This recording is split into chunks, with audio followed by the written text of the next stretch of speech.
Ma'am, ಹೆಸರಿಗೂ ಮನ್ಷಿಗೂ ಸಂಬಂಧನೇ ಇರೋದಲ್ಲಿ. ಯಾಕೋ ನನ್ ಫ್ರೆಂಡ್ ಲಕ್ಷ್ಮಿ ಅಂತ ಪರ್ಸನಲ್ ಲೋನ್ ಅಪ್ಲೈ ಮಾಡೋಳೆ.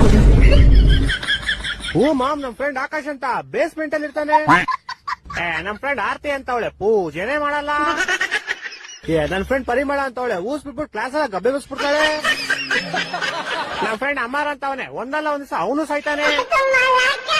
ನಮ್ ಫ್ರೆಂಡ್ ಸೂರಜ್ ಅಂತ ಅವನೇ ಒಳ್ಳೆ ಅಮಾಸೆ ಚಂದ್ರನ್ ತರ ಅವನೇ. ಚಂದನ್ ಅಂತ ಅವನೇ ಶಾಲೆ ಗೊತ್ತಿಲ್ಲ ಅಂದ್ರೂ ತಲೆಗೆ ಕುಂಗ್ತಾ ಇರ್ತಾನೆ. ಶರತ್ ಅಂತ ಅವನೇ ಸುಮ್ನೆ ನಗ್ತಾ ಇರ್ತಾನೆ ಚಪ್ರಿ. ನಮ್ ಫ್ರೆಂಡ್ ಜ್ಯೋತಿ ಅಂತ ಯಾವನು ಕತ್ಲಲ್ಲಿ ಇರ್ತಾಳೆ. ನಮ್ ಫ್ರೆಂಡ್ ಖುಷಿ ಅಂತ ಯಾವನು ದುಃಖದಲ್ಲಿ ಇರ್ತಾಳೆ. ಬೇರೆಯವ್ರದೆಲ್ಲ ಬಿಡು, ನೀನೇ ಇಲ್ವಾ ಸಂತೋಷ ಅಂತ ಇದೆಯಾ? ನೀನ್ ಬಂದಾಗಿನ ನನ್ನ ಲೈಫಲ್ಲಿ ಸಂತೋಷನೇ ಇಲ್ಲ. ನೀನೇನು ಕಾರ್ತಿಕ ಅಂತ ಇಟ್ಕೊಂಡಿದ್ಯಾ? ಒಳ್ಳೆ ಲಾರಿತಿಕ ತರ ಇದೆಯಾ?